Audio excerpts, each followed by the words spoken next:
Martha and മേരിയുടെ പുതിയ എപ്പിസോഡിലേക്ക് എല്ലാ പ്രേക്ഷകർക്കും സ്നേഹപൂർവ്വം സ്വാഗതം.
മാർത്ത ആൻഡ് മേരി പ്രോഗ്രാമിലേക്ക് ഒരിക്കൽ കൂടി സിസ്റ്ററിന് സ്നേഹപൂർവ്വം സ്വാഗതം.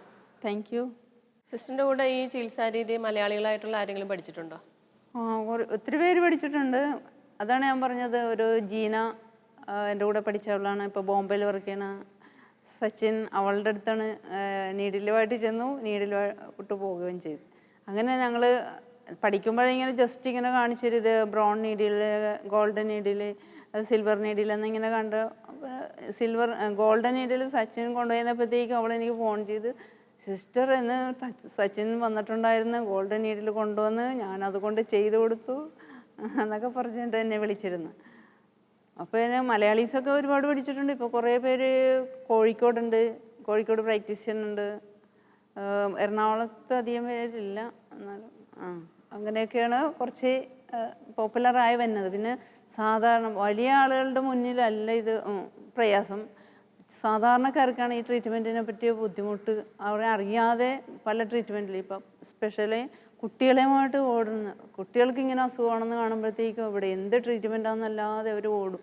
ഇവിടെ നമ്മൾ ആദ്യം അഡ്വർടൈസ്മെൻറ്റ് ഇല്ലെങ്കിൽ എനിക്ക് പേഷ്യൻറ്റിൻ്റെ കുറവില്ല, പക്ഷെ അറിയണത് വെബ്സൈറ്റുണ്ട്, IT ഫീൽഡിലുള്ളവർ എല്ലാവരും അറിയുന്നുണ്ട്.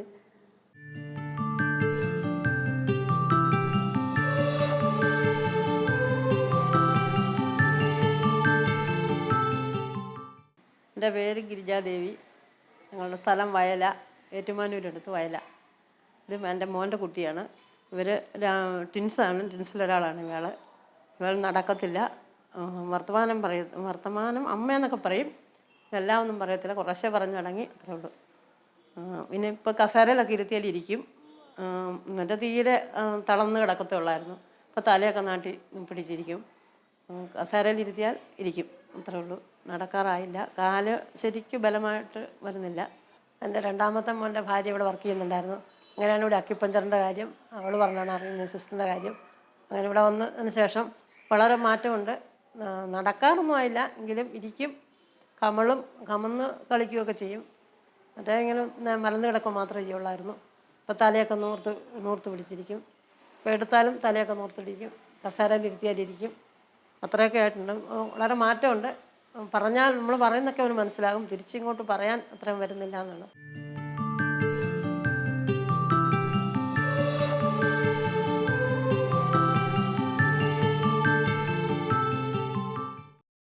രോഗങ്ങൾക്കുള്ള മരുന്നുകൾ ഈ ഹോസ്പിറ്റലിൽ മാത്രമേ ഉള്ളൂ, ഈ ചികിത്സാവിധിയിലുള്ള മരുന്നുകൾ, അല്ലെങ്കിൽ വീട്ടിൽ കൊണ്ടുപോയി കഴിക്കാനുണ്ടോ? ഹോസ്പിറ്റലിൽ മാത്രമല്ല, നമ്മൾ കൊടുക്കും. അവർ 15 ദിവസത്തെ മരുന്ന്, 10 ദിവസത്തെ മരുന്ന് എന്നൊക്കെ പറഞ്ഞ് അവർക്ക് കയ്യിൽ കൊടുത്തെടുക്കും. ഞങ്ങൾ ഈ മരുന്നുകൾക്ക് ഡ്രോപ്സ്, ടാബ്ലറ്റ്, ലിക്വിഡ്, എല്ലാ സാധനവും ഉണ്ട്, സിറപ്പുകൾ, ഇതെല്ലാം അവർക്ക് ആവശ്യമനുസരിച്ച് കൊടുത്തയക്കും. ഇപ്പോൾ സിറപ്പാണെങ്കിൽ ചുമയുടെ മരുന്ന് ഒരു ദിവസം മാത്രം കുടിച്ചാൽ പോരില്ല, അവർക്ക് ഒരാഴ്ച അങ്ങനെ കുടിക്കേണ്ടി വരും. അപ്പോൾ അത് കഴിക്കാൻ വേണ്ടി അവരുടെ കയ്യിൽ കൊടുത്തയക്കും. ഇപ്പം നമ്മൾ 12 ദിവസം ഇവിടെ ചെയ്ത് കഴിഞ്ഞ് ഇവിടെ ഗ്യാപ്പെന്ന് പറഞ്ഞില്ലേ, 10 ദിവസം ഒരു മരുന്ന് കണ്ടിന്യൂ ചെയ്യണം. മരുന്ന് ഇവിടെ സ്റ്റാർട്ട് ചെയ്താൽ പിന്നെ ഒരു 3 കോഴ്സ് കഴിഞ്ഞിട്ടും പിന്നെ 1 മാസം കൂടി കണ്ടിന്യൂ ചെയ്യണം. അത് അവർ വന്ന് വാങ്ങിച്ചോളും, നമ്മൾ പറയണമെന്നില്ല. അതിന് അത്ര റിലീഫ് കിട്ടുന്നതുകൊണ്ട് അവർ വന്ന് കൃത്യമായിട്ട് അത് വാങ്ങിച്ചു. ഞാൻ ആദ്യമേ പറയും മരുന്ന് കണ്ടിന്യൂ ചെയ്യണം. അത് നമ്മൾ പിന്നെ നോക്കണ്ട, അവരിത് കൃത്യമായിട്ട് വന്നു അവർക്ക് തന്നെ മനസ്സിലാവും വയറിന് അസുഖം മഞ്ഞില്ല. അപ്പോൾ വേറെ എന്തെങ്കിലും സിസ്റ്റത്തിൻ്റെ മരുന്ന് കഴിച്ചാൽ നമുക്ക് പെയിൻ കില്ലർ തന്നെ എല്ലാവർക്കും മനസ്സിലാവണം അത് ഒരുപാട് കഴിക്കാം. പക്ഷേ ഞങ്ങളുടെ പെയിൻ കില്ലറിന് വേണ്ടി ഡ്രോപ്സോ അല്ലെങ്കിൽ ടാബ്ലറ്റ് കഴിച്ചാൽ അവർക്കൊന്നും അസുഖം വന്നില്ല. കൂടുതൽ അവർക്ക് സുഖം കിട്ടണം. അതുകൊണ്ട് എല്ലാവരും വന്നോളൂ. ഇപ്പം ഞങ്ങൾ കൊടുക്കണ മരുന്ന് ഒരു പൊടിയുണ്ട്. ആ പൊടി കൊടുക്കണമെങ്കിൽ പെയിനിന് വേണ്ടിയാണ്. അപ്പോൾ അത് തലവേദന, ഇപ്പോൾ ഞങ്ങൾ കൊടുത്തത് തലവേദനയ്ക്കാണെങ്കിൽ വേറെ ആൾക്ക് വയറുവേദനയ്ക്ക് വന്നാലും അത് ഇത്തിരി എടുത്ത് കൊടുത്താൽ അയാൾക്ക് അത് മാറുന്നുണ്ട്. അങ്ങനെ മരുന്നുകൾക്ക് മാറി കഴിച്ചാലും, ഒരു ഉദാഹരണത്തിന് അമ്മക്ക് കുറച്ചും കാലിന് വയ്യാതായിട്ട് ഞാൻ ട്രീറ്റ്മെൻറ്റ് കഴിഞ്ഞ് മരുന്ന് കൊടുത്തു വെച്ച് അതിനകത്ത് നല്ല ടാബ്ലറ്റ് ഉണ്ടായി. അവിടുത്തെ 2 വയസ്സുള്ള കാരൻ അത് തപ്പി പിടിച്ചെടുത്ത് എല്ലാം കൂടി കഴിച്ചു. സ്വന്തം അമ്മ വന്നിട്ട് നോക്കിയപ്പോൾ ഇവനെല്ലാം കഴിച്ചുകൊണ്ട് സുഖമായിട്ടിരിക്കണം. അമ്മ അവിടുന്ന് ഭയങ്കരമായിട്ട് ഒരു 8 മണി രാത്രി ആയിട്ടുണ്ട് എന്നെ വിളിച്ച്, സിസ്റ്റേ എന്ത് ചെയ്യും, ഞാൻ കൊച്ചിനെ ഹോസ്പിറ്റലിലേക്ക് കൊണ്ട് ഓടിയാണ് സിസ്റ്റേ, അതിൻ്റെ ഇടയിൽ എന്താ ചെയ്യേണ്ടത്? ഞാൻ പറഞ്ഞേ ഒന്നും ഓടണ്ട, തിരിച്ച് വീട്ടിലേക്ക് പോയിട്ട് കുറച്ച് വെള്ളം കൊടുത്തിരുന്നു.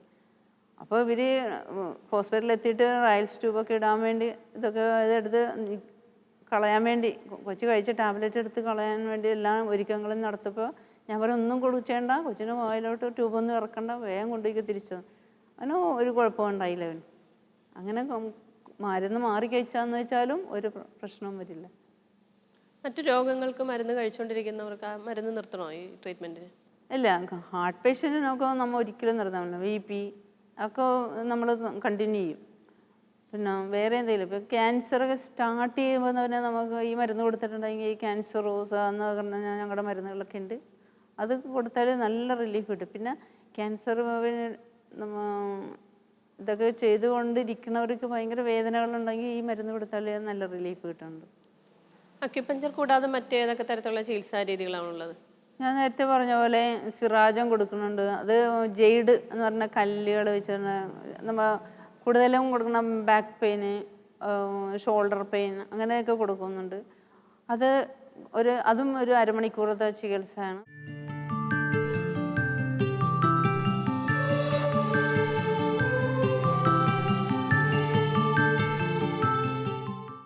എൻ്റെ പേര് ഷീല തോമസ്. എൻ്റെ സ്ഥലം പള്ളുരുത്തി. 3 വർഷത്തിലധികമായി ഞാൻ വെരിക്കോസ് വെയിൻ വേദനയായിട്ട് കഷ്ടപ്പെടുകയായിരുന്നു. 12 ഡോക്ടേഴ്സിൻ്റെ അടുത്ത് പോയി, അവരെല്ലാവരും മരുന്ന് തന്നു. പക്ഷേ എനിക്ക് ഭേദം ഉണ്ടായിരുന്നില്ല. ഞാൻ ഇവിടെ വന്നത് വീൽ ചെയറിലാണ് വന്നത്. എന്നെ പൊക്കിക്കൊണ്ടാണ് വന്നത്.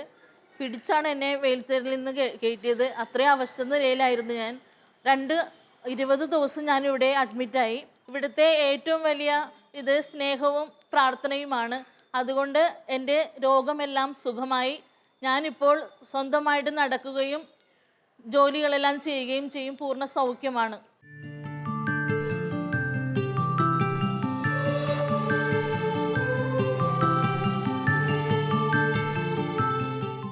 സിസ്റ്ററിൻ്റെ അടുത്ത് ചികിത്സ തേടിയെത്തുന്നത് പ്രമുഖ വ്യക്തികൾ ആരെങ്കിലും വന്നിട്ടുണ്ടോ? ഒത്തിരി പേര്. അപ്പോൾ ഞാൻ പറഞ്ഞില്ലേ, ദുബായിൽ, ജർമ്മനി, സ്വിറ്റ്സർലൻഡിൽ നിന്ന് വരെ വരുന്നു. അവരൊക്കെ ഇത് കേട്ട് വെബ്സൈറ്റ് നോക്കുന്നവരാണേ. സാധാരണക്കാർക്കിടയിൽ ഈ രീതി ആവശ്യത്തിന് പ്രചാരം നേടിയിട്ടുണ്ടോ? സാധാരണക്കാർക്ക് എത്തിക്കാൻ ഞങ്ങൾക്ക് ഇങ്ങനെ മാധ്യമങ്ങളൊക്കെ കുറേ കൂടി പോപ്പുലറായി. ഇവിടുത്തെ അക്യുപഞ്ചർ ഇവിടെ എന്ന് പറഞ്ഞാൽ എല്ലാം ട്രീറ്റ്മെൻറ്റ് കൂടിയാണ്. പക്ഷേ അലോപ്പതി, ആയുർവേദം എല്ലാം ഉണ്ട്. എല്ലാ ഡിപ്പാർട്ട്മെൻറ്റുകളും ഉണ്ട്. അതിനകത്തൊരു പാർട്ടാണ് അക്യുപഞ്ചർ. അപ്പോൾ അതങ്ങനെ അത്ര പോപ്പുലർ ആവണില്ല. എന്നാലും അറിഞ്ഞ ആളുകൾ വരുന്നുണ്ട്. മഞ്ഞുമൽ സെൻറ്റ് ജോസഫ് ഹോസ്പിറ്റലിൽ ഈ ചികിത്സാ രീതിക്ക് എന്തൊക്കെ സൗകര്യങ്ങളാണുള്ളത്? ഒരു നല്ല ഹോസ്പിറ്റലിന് വേണ്ടതായ എല്ലാ ഇൻസ്ട്രുമെൻസും. ഇത് OCD ഫാദേഴ്സിൻ്റെ ഹോസ്പിറ്റലാണ്. അപ്പം ഞാൻ എന്താവശ്യപ്പെടുന്നതെന്ന് വെച്ചാൽ അവർ അതെനിക്ക് വാങ്ങിത്തരും. അല്ലെങ്കിൽ അതാണ് ആവശ്യമാണെന്ന് നമ്മൾ കണ്ടാൽ. പിന്നെ ഞാൻ ചൈനയിൽ പോയപ്പോൾ കുറേ എക്യുപ്മെൻറ്റ്സ് കൊണ്ടുവന്ന് അവിടുത്തെ സർട്ടിഫിക്കറ്റൊക്കെ ആയിട്ട് ഞാൻ കുറേ മെഷീൻസും സാധനങ്ങളൊക്കെ ആയിട്ട് വന്നു. അപ്പോൾ ഒട്ടുമിക്ക സാധനങ്ങളും ഇവിടെ ഉണ്ട്. ഞങ്ങൾ കൊടുക്കുന്ന അക്യുപഞ്ചർ മാത്രമായിട്ടല്ല ട്രീറ്റ്മെൻറ്റ് കൊടുക്കണം. ഏകദേശം 1 മണിക്കൂർ ട്രീറ്റ്മെൻ്റ് ഉണ്ട്. കപ്പിംഗ് ഉണ്ട്. പെയിൻ വെക്കണതാണ് കപ്പിങ്, ബ്ലഡ് ലൈറ്റ്, സിറാജം, BCM എന്നൊക്കെ പറഞ്ഞാൽ എല്ലാ ട്രീറ്റ്മെൻറ്റ്. അപ്പോൾ ഓരോ പേഷ്യൻറ്റിനെ ആവശ്യമനുസരിച്ച് നമ്മളത് അങ്ങോട്ട് ചെയ്തു കൊടുക്കും. അപ്പോൾ ഇന്ന് ചെയ്യണത് ട്രീറ്റ്മെൻറ്റ് വേണമെങ്കിൽ നാളെ ചെയ്യണമെന്നില്ല. മസാജ് ഉണ്ട്. ഓയിൽ മസാജ് ഉണ്ട്. അതൊക്കെ ഓയിൽ ഞാൻ ഹെർബൽ ഓയിലാണ്, അത് ചൈനയിൽ നിന്ന് കൊണ്ടുവന്ന ഓയിലുകളുണ്ട്. അതൊക്കെ ഇട്ട് ഞാൻ മസാജ് ചെയ്ത് കൊടുക്കും. അതുപോലെ നമ്മൾ ഓയിൽമെൻ്റ് ഉണ്ട്, ഓയിൽമെൻറ്റ് മസാജ് ഓയിലുണ്ട്. അതൊക്കെ നമ്മൾ ചെയ്ത് കൊടുക്കും. അവർക്ക് റിലീഫ് കിട്ടണം. പേഷ്യൻ്റ് എങ്ങനെ ഈ 3 കോഴ്സ് അവർ ചെയ്യുമ്പോൾ അവരെങ്ങനെ റിലീഫ് ആക്കി വിടാം, അത് ഞാൻ ചെയ്തു കൊടുക്കും. CTC സഭയുടെ ഭാഗത്തു നിന്ന് ഉള്ള പിന്തുണയെക്കുറിച്ചൊന്ന് പറയാമോ? CTC സഭയിൽ ഞാൻ ഇതാണെങ്കിലും കോൺഗ്രിഗേഷൻ എൻ്റെ CTC ആണെങ്കിലും ഞാൻ OCD ഫാദേഴ്സിന് വേണ്ടി വർക്ക് ചെയ്യണത്. അപ്പോൾ ഫാദേഴ്സ് സിസ്റ്റേഴ്സ് എന്നെ നല്ലോണം സപ്പോർട്ട് ചെയ്യണം. എന്നെ ഇവിടെ നിന്ന് ട്രാൻസ്ഫർ ആയാലേ എനിക്കൊന്നുമല്ല, പക്ഷേ ഇവിടെ ഒരാളെ പകരം ഇടാൻ പറ്റാത്തതുകൊണ്ട് എന്നെ ഇവിടെ നിന്ന് പെട്ടെന്നൊന്നും ട്രാൻസ്ഫർ ചെയ്തിട്ടില്ല. ഫാദേഴ്സ് എന്നെ നല്ലോണം സപ്പോർട്ട് ചെയ്യുന്നുണ്ട് എല്ലാ കാര്യത്തിലും. വളരെ ഈ ചികിത്സയിൽ പ്രാർത്ഥന എത്രമാത്രം സഹായിക്കുന്നുണ്ട്? ചികിത്സാരീതി എന്ന് വെച്ചാൽ ഞങ്ങൾ 8:20 ഞങ്ങളുടെ അവിടെ ട്രീറ്റ്മെൻറ്റ് ഞങ്ങൾ തുടങ്ങും. അപ്പോഴേക്കും ഞങ്ങൾ ഗാന ശുശ്രൂഷ എന്ന് പറയില്ലേ, അത് ഹീലിംഗ് തെറാപ്പിയാണത്. മ്യൂസിക് തെറാപ്പി പോലെ ഞങ്ങൾ അത് മാത്രമേ ഇടുള്ളൂ. ഞങ്ങൾ ഭക്തിഗാനങ്ങൾ മാത്രം. പിള്ളേരാണെങ്കിലും അതിനെ ശ്രദ്ധിക്കാൻ ശ്രമിക്കും. വേറെ യാതൊരു പാട്ടുകളും ഞങ്ങളുടെ അവിടെ ഇടില്ല. എല്ലാം ഡിവോഷൻ സോങ്സ് ഇട്ട്, അതുകൊണ്ട് ഒരു തെറാപ്പിയാണത്. അപ്പോൾ അതുപോലെ ഞങ്ങൾ സൈലൻ്റ് ആയിരിക്കും. ആരും അനാവശ്യ വർത്തമാനങ്ങളോ, പേഷ്യൻസ് ആണെങ്കിലും അതിനകത്ത് കയറിയിട്ടുണ്ടെങ്കിൽ അവർക്ക് എന്തോ മിക്കവാറും വന്ന് പുറത്തുകൂടി പോണ പേഷ്യൻസ് വരും, ഇത് ചാപ്പലാണോ പള്ളിയാണോ എന്നൊക്കെ ചോദിച്ചു. അത്രയും ഞങ്ങൾ ഭക്തി നിർഭരമായിട്ട് തന്നെ ചെയ്യണം. കാരണം ഇത് ഒരു ഹീലിംഗ് പവറുള്ള സ്ഥലമാണ്.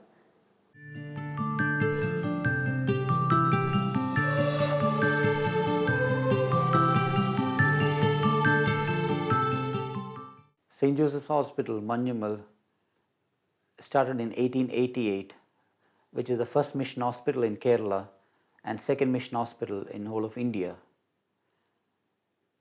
ഈ ഹോസ്പിറ്റലിന് ഏതാണ്ട് 20 ഡിപ്പാർട്ട്മെൻറ്റുകളും 30-ലധികം ഡോക്ടേഴ്സും ഉണ്ട് ഇവിടെ സേവനത്തിനായിട്ട്. സിസ്റ്റർ ഫിലിമിൻ്റെ ഈ ഹോസ്പിറ്റലിലുള്ള സേവനം അനേകം പേർക്ക് അറിയുകയില്ല. ഞാൻ പേഷ്യൻസിനെ കാണാൻ ചെല്ലുമ്പോൾ, അവരോട് സംസാരിക്കുമ്പോൾ, അവർ പല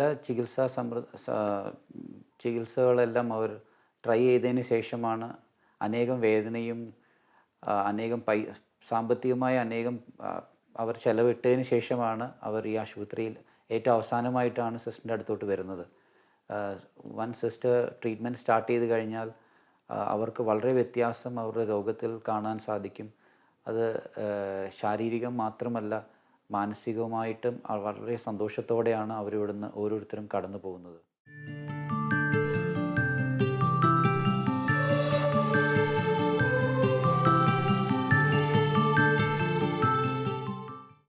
ഏതെങ്കിലും പ്രധാനപ്പെട്ട രോഗസൗഖ്യത്തെക്കുറിച്ചൊന്ന് പറയാമോ? പ്രധാനപ്പെട്ട രോഗസൗഖ്യം എന്ന് പറഞ്ഞാൽ സോറിയാസിസ്. മദർ തെരേസയുടെ അവിടെ ഓർഫണേജിൽ വളരുന്ന ഒരു കുട്ടിക്ക് അത് വളരെ കുഞ്ഞിൽ തന്നെ അമ്മയോ അപ്പനോ ഉപേക്ഷിച്ച് പോയി അവരുടെ പോലീസ് കൊണ്ടുവന്ന് കൊടുത്ത കുട്ടിയാണ്. അവൾ വളർന്നൊരു 7 വർഷം ആയ അന്ന് തുടങ്ങിയ അവരുടെ തൊലി ഇങ്ങനെ പൊളിഞ്ഞ് ഇങ്ങനെ ഊസിങ്ങാണ്, പസ് ഇങ്ങനെ വന്നുകൊണ്ടിരിക്കുന്നത്. അപ്പോൾ ഇത് ഇവിടെ അക്യുപഞ്ചർ ചെയ്യുമെന്ന് കേട്ടിട്ട് 2 സിസ്റ്റേഴ്സ് കൊണ്ടുവന്ന്, ഇവൾ ഒരു ചെറിയ മെൻ്റൽ റിട്ടാർഡേഷൻ കൂടിയാണ്. ഫുൾ കണ്ണിൽ നിന്ന് ബ്ലഡ് ഒഴുകണ പോലെ ഇരിക്കണം. അത് ഞാൻ ഫോട്ടോ അവിടെ ഇട്ടിട്ടുണ്ട്. കണ്ണിൽ നിന്ന് ഇങ്ങനെ നമ്മുടെ കണ്ണിൽ നിന്ന് കണ്ണുനീര് വന്നവർക്ക് ഇവർക്ക് നമുക്ക് തോന്നണത് ഇവളുടെ കണ്ണിൽ നിന്ന് ബ്ലഡ് വന്നെന്ന്. അതുപോലെ കണ്ണ് പിരിയൊന്നുമില്ല, ഇതിൽ കൺപോളകൾ എല്ലാ രോമങ്ങളിലും കൊഴിഞ്ഞു പോയി, ഫുൾ ശരീരം സോറിയാസിസ്. അത് ഇവള് ഇങ്ങനെ സിസ്റ്ററിന് ഭയങ്കര പെറ്റാണ്. സിസ്റ്റർ ഞാൻ ചെയ്യില്ല എന്നൊക്കെ 7-8 വയസ്സുണ്ടായിരുന്നു എൻ്റെ അടുത്ത് വരുമ്പോൾ. അപ്പോൾ സിസ്റ്റർ പറഞ്ഞു ഇല്ല ചെയ്യണം. എന്നിട്ട് വേറൊരു സ്ത്രീനെയും കൂടി ആക്കി ഇവിടെ താമസിച്ച് ഒരു 5-6 കോഴ്സ് ചെയ്തു. അപ്പോഴത്തേക്കും ഈ ബ്ലഡ് ഇങ്ങനെ വര പോലെ ഉണ്ട്. അതിനകത്തുനിന്ന് മുഴുവനും ഇങ്ങനെ പസ് വന്നുകൊണ്ടിരിക്കണമായിരുന്നു. ചെയ്ത് ഒരു 12 ദിവസം കഴിയുമ്പോൾ അവർ വീട്ടിൽ പോകും, പിന്നെ തിരിച്ചു വരും. അങ്ങനെ ചെയ്ത് കഴിഞ്ഞപ്പോൾ ഇവളുടെ എല്ലാം മാറി. ഭയങ്കര സന്തോഷമായി. ഇപ്പോൾ അവൾ 10-15 വയസ്സ് ആയിട്ടുണ്ട്. ഇടയ്ക്ക് എന്നെ വന്ന് കാണാറുണ്ട്. അങ്ങനെ ഭയങ്കര ഒരു സൗഖ്യമായിരുന്നു. എല്ലാവരും ഇവളോട് അടുക്കാൻ ഭയങ്കര സ്മെല്ലാണേ. പക്ഷേ സിസ്റ്റേഴ്സിനൊരു ഇത് ഉണ്ടായില്ല കേട്ടോ. അവരെടുത്ത് കൈ പിടിച്ചുകൊണ്ടൊക്കെ വന്നത്. അതെനിക്ക് ഭയങ്കര അനുഭവമാണ്. എൻ്റെ പരമാവധി അവൾക്ക് വേണ്ടി ഞാൻ ചിലവഴിച്ച് എല്ലാത്തരം. ഞാൻ സൂചിനകത്ത് ഇടുമ്പോഴത്തേക്കും അവൾ കരയാൻ തുടങ്ങും. എനിക്ക് ഇതും വേണ്ട, മറ്റേത് മതി, ഇത് വേണ്ട. പിന്നെ ഇപ്പോൾ അവൾ കരച്ചിലൊക്കെ നിന്ന് പിന്നെ ഞാൻ മാഗ്നറ്റിക് തെറാപ്പി കൊടുത്ത് എല്ലാം. പിന്നെ ഒരു മരുന്ന് വെള്ളം ഇട്ടിട്ട് അവളെ ഇരുത്തും. അപ്പോൾ ഇവർക്ക് നല്ല സുഖമാണ്. അങ്ങനെ വലിയ ബേസനൊക്കെ വാങ്ങിച്ചു അങ്ങനെയൊക്കെ ചെയ്ത് എൻ്റെ ചെയ്യാവുന്ന പരമാവധി ഞാൻ ചെയ്ത് അവളെ സുഖപ്പെടുത്തിയെടുത്തു. പിന്നെ വേറൊരു കുട്ടി ഹൈഡ്രോസെഫാലിസ് എന്ന് പറയും. പാരൻസ് കൊണ്ടുവന്ന് പറഞ്ഞ് എന്ന് ഇവർക്ക് പനിയാണ്, ഒന്നും ഭക്ഷണം കഴിക്കില്ല, ഇങ്ങനെ സ്റ്റണ്ട് ഇട്ടിട്ടുണ്ട്, അതിനകത്ത് ഫ്ലൂയിഡ് എടുക്കാൻ എല്ലാ മാസവും ഞങ്ങൾ പോകണം. അപ്പോൾ ഞാൻ ചെയ്ത് അപ്പോൾ വലിയ തലയാണ് ഹൈഡ്രോസെഫാലിസ് എന്ന് പറഞ്ഞാൽ വലിയ തലയൊക്കെ ഇരിക്കും, ഇങ്ങനെ കണ്ണൊക്കെ ഇങ്ങനെ കുഴിഞ്ഞ്. പക്ഷെ ഞാൻ ധൈര്യത്തിന് അവളുടെ എല്ലാ റിപ്പോർട്ടും കണ്ട ശേഷം ഞാൻ ട്രീറ്റ്മെൻറ്റ് പതുക്കെ തുടങ്ങുമ്പോൾ തന്നെ നമ്മൾ വളരെ ശ്രദ്ധിച്ച് വേണം ഇത് ട്രീറ്റ്മെൻറ്റ് തുടങ്ങുന്നത് ചെയ്ത്. ഇപ്പോൾ അവൾ നല്ല മിടുക്കിയായിട്ട് നടക്കുകയൊന്നുമില്ലായിരുന്നു കേട്ടോ, സംസാരിക്കാനില്ല, ഇപ്പോൾ കണ്ടിന്യൂ ചെയ്തുകൊണ്ടിരിക്കണേണ്.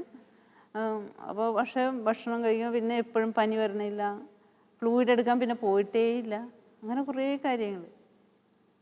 പിന്നെ വേറൊരു കുട്ടി ചിന്നു എന്ന് പറയണത്, അവൾ പാരൻസ് പുറത്താണ്, ഗ്രാൻഡ് ഫാദേഴ്സാണ്, ഫാദറും മദറും കൂടിയാണ് ഇവിടെ അവളെ നോക്കുന്നത്. അവൾ തന്നെ ഭക്ഷണം കഴിക്കില്ല, എപ്പോഴും ട്രൂപ്പിംഗ് ആയിരുന്നു, ഇങ്ങനെ വെള്ളം ഇങ്ങനെ ഒലിച്ചുകൊണ്ടിരിക്കുക. ഭക്ഷണം വേണ്ട, അവൾക്ക് ഇറക്കാൻ പാടില്ല. അവരെല്ലാം ഫീഡ് ചെയ്ത് ബോട്ടിൽ, അവർ 3-4 വയസ്സുണ്ട്, അവളെ ഫീഡ് ചെയ്തുകൊണ്ടിരിക്കണേ. അപ്പം ഞാൻ പറഞ്ഞു പതുക്കെ എന്നെ ഭക്ഷണം ഇങ്ങനെ സമയാസമയത്ത് എല്ലാം അടിച്ച് കലക്കി കൊടുക്കാതെ പതുക്കെ ഭക്ഷണം കൊടുക്കാൻ തുടങ്ങി. ഞാൻ ട്രീറ്റ്മെൻറ്റ് തുടങ്ങിയ കൂട്ടത്തിൽ ഞാനിങ്ങനെ പറഞ്ഞ് എല്ലാം കുപ്പിപ്പാലായിട്ടും കുപ്പി സാധനങ്ങളായിട്ടും കൊടുക്കാതെ കൊച്ചിനെ അതിൽ നിന്ന് മാറ്റാൻ പറഞ്ഞു. പതുക്കെ ഞാൻ പോയിൻറ്റ്സ് ഉണ്ട്, ഇവിടെയൊക്കെ പോയിൻറ്റ്സ് ഇട്ട് അക്യുപഞ്ചർ ചെയ്ത് മരുന്നുണ്ട് എല്ലാം കൊടുത്തു കഴിഞ്ഞപ്പോൾ ഇവള് നടക്കുകയൊന്നും ഇല്ലായിരുന്നു കേട്ടോ. പതുക്കെ അടി വെച്ച് നടക്കാമെന്നുണ്ട്, കാലിന് ബ്രേസൊക്കെ ഇട്ട് അപ്പോൾ ഒരുവിധം നടക്കുന്നുണ്ട്. ബ്രേസ് ഇല്ലാതെ അവൾ സ്റ്റെപ്പ് എടുത്ത് വെക്കാൻ ഒരു പേടിയുണ്ട്, എന്നാലും ചെയ്യുന്നുണ്ട്. പിന്നെ പതുക്കെ പിടിച്ചു കൊടുത്താൽ നടക്കുന്നുണ്ട്. ഭക്ഷണം നന്നായിട്ട് കഴിയും, കുട്ടിയും നല്ല മിടുക്കിയായി.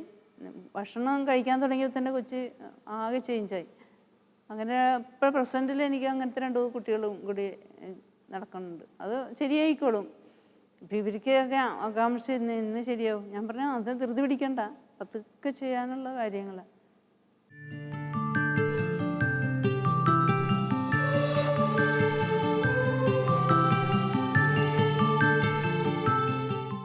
സിസ്റ്റർ ഫിലമിനെ കുറിച്ച് പറയുമ്പോൾ, തമിഴ്നാട്ടിൽ അക്യുപഞ്ചർ ഈ വിഭാഗത്തിനെ കുറിച്ച് പഠനം നടത്തി ഉപരിപഠനത്തിനായി ബംഗാൾ യൂണിവേഴ്സിറ്റിയിൽ ചേരുകയും വിജയകരമായി അത് പൂർത്തിയാക്കുകയും ചെയ്തു.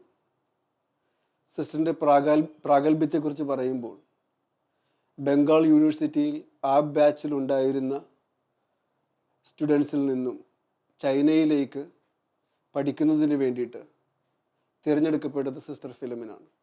അങ്ങനെ 3 വർഷങ്ങൾക്ക് മുൻപ് ചൈനയിൽ പോയി ഈ അക്യുപഞ്ചർ വിഭാഗത്തിനെക്കുറിച്ച് പഠനം നടത്തി വിജയകരമായി തിരിച്ചു വന്ന് ഇവിടെ വീണ്ടും സേവനം അനുഷ്ഠിക്കുന്നു. രോഗി ശുശ്രൂഷ മേഖല ഇന്ന് പല ധാരണകൾക്കും തെറ്റിദ്ധാരണയിലൂടെയും കടന്നു പോവുകയാണ്. അതിലേറ്റവും പ്രധാനപ്പെട്ടത് വിശ്വാസയോഗ്യമായിട്ടുള്ള ഒരു രോഗീ പരിചരണം കിട്ടുവാനുള്ള ബുദ്ധിമുട്ടാണ്. അക്യുപഞ്ചർ, പ്രത്യേകിച്ച് സിസ്റ്റർ ഫിലമിൻ്റെ നേതൃത്വത്തിലുള്ള സെയിൻറ്റ് ജോസഫ് ഹോസ്പിറ്റൽ മഞ്ഞുമലിലെ അക്യുപഞ്ചർ വിഭാഗം ഇതിൽ നിന്നും വ്യത്യസ്തമായിട്ട് ചലിക്കുന്ന ഒരു വിഭാഗമാണ്.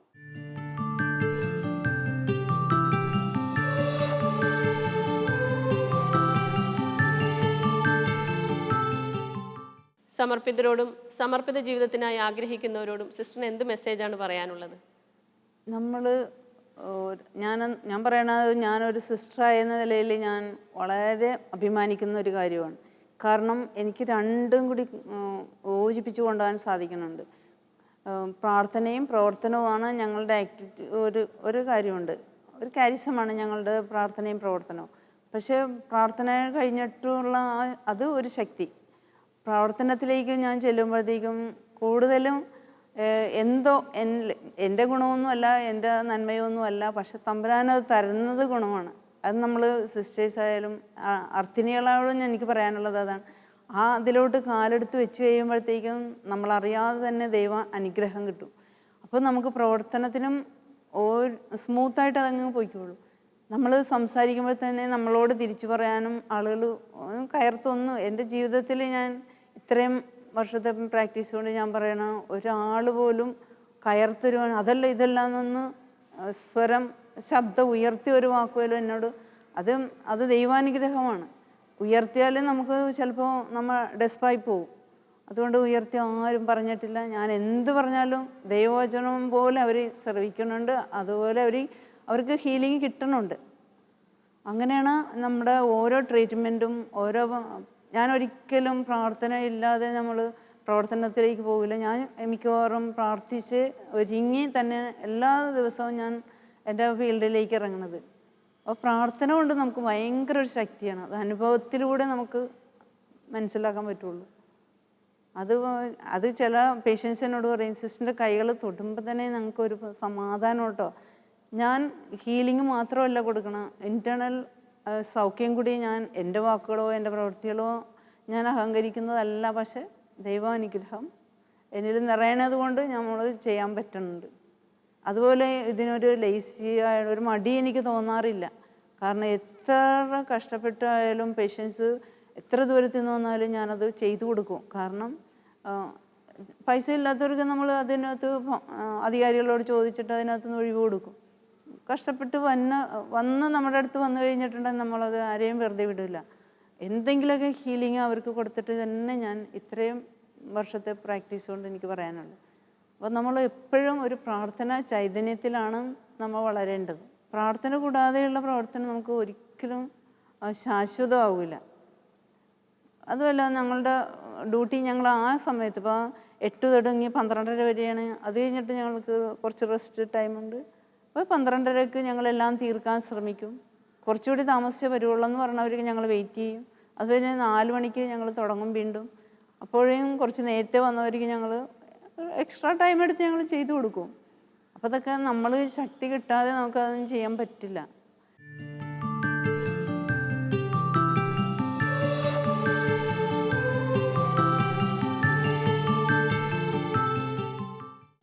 അക്യുപഞ്ചർ, ഇലക്ട്രോപ്പതി എന്നീ ചികിത്സാ രീതികളിലൂടെ മാറാ രോഗങ്ങളുമായി കഷ്ടപ്പെടുന്നവർക്ക് സൗഖ്യസ്പർശനമാകുന്ന സിസ്റ്റർ ഡോക്ടർ ഫിലമൻ മാത്യുവിന് തൻ്റെ പ്രവർത്തന മേഖലകൾ കൂടുതൽ വിപുലമാകുവാൻ സർവേശ്വരൻ അനുഗ്രഹിക്കട്ടെ എന്ന് നമുക്ക് പ്രാർത്ഥിക്കാം. ശാലോമിന് വേണ്ടി സമയം തന്നതിന് ഒത്തിരി നന്ദി.